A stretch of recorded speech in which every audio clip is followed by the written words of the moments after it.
Hello. चलो आज कुछ कॉमन सेंस की बात करते हैं।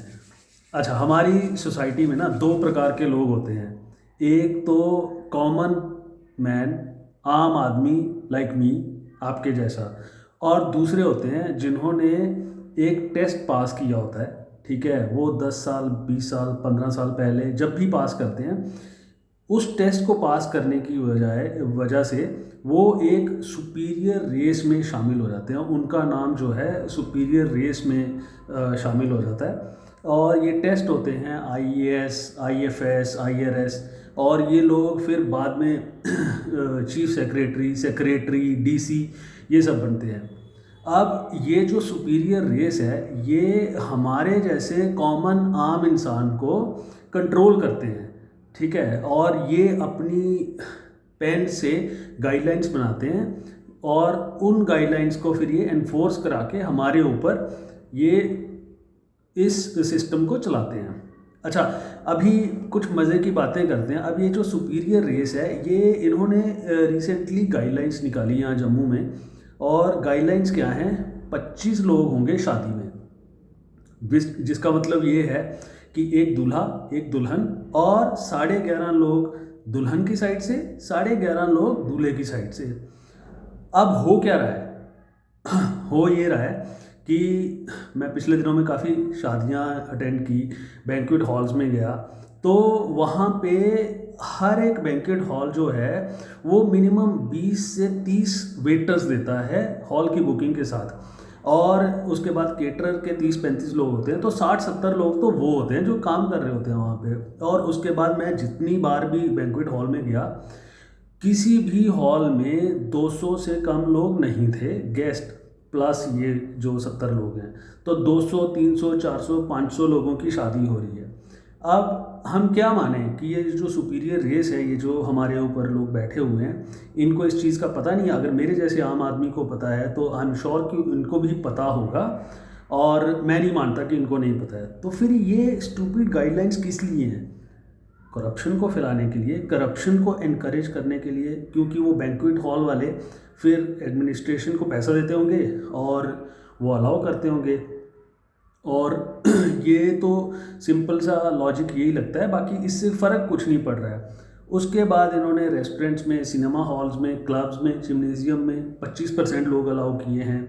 कॉलेजेस नहीं खोल रहे हैं, उनको ऑनलाइन चलाना है। उसके बाद नाइट कर्फ्यू है। अच्छा भैया, लॉजिक क्या है नाइट कर्फ्यू का?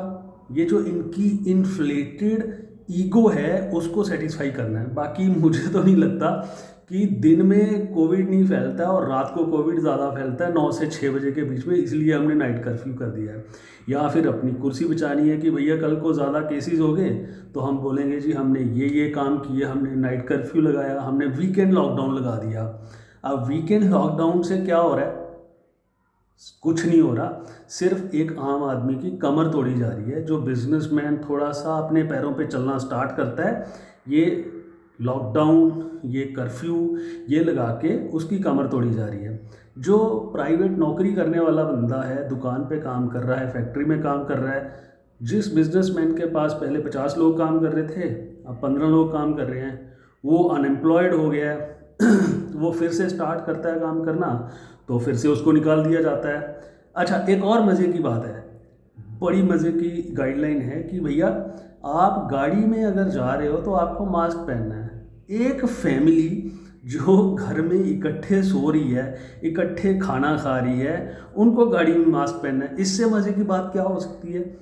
कि अब आप बताइए कि ये जो गाइडलाइंस बन रही हैं, ये जो गाइडलाइंस हैं, ये किस लिए हैं? किसकी कन्वीनियंस के लिए? किसको दिखाने के लिए? या फिर ये करप्शन को बढ़ावा देने के लिए? तो भैया आप सुपीरियर रेस हो, आप रहोगे, इसमें कोई दो राय नहीं है।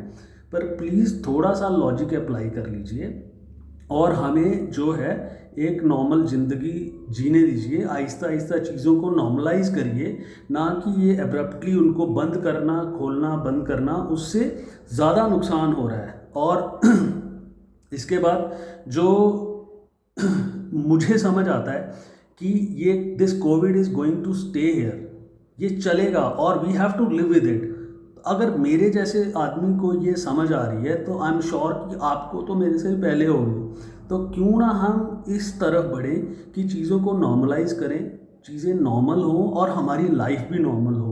तो ये जो स्टूपिड गाइडलाइंस हैं, प्लीज़ इनको रिव्यू करिए, इनको देखिए, और ये एक्सेप्ट फॉर करप्शन इनकरेजमेंट और कुछ नहीं है, और कुछ इससे हो नहीं रहा। ठीक है, तो बहुत सारी ये इलॉजिकल चीज़ें हैं, आप इनको हटाइए, आप लाइफ को नॉर्मल साइड जाने दीजिए। जिसको जितनी प्रिकॉशन लेनी होगी वो लेगा। अब 2 साल के बाद सबको पता है कि क्या होना है, क्या प्रिकॉशंस लेनी है। अगर कोई फिर भी नहीं लेता है तो आई एम श्योर कि उसको अपने आप उसका खमियाजा भुगतना पड़ेगा। तो आपसे बस यही रिक्वेस्ट है, आप प्लीज़ ये काम मत करिए और हमारी लाइफ को नॉर्मल करिए, ना कि उसको और कॉम्प्लेक्स बनाइए। Thank you so much.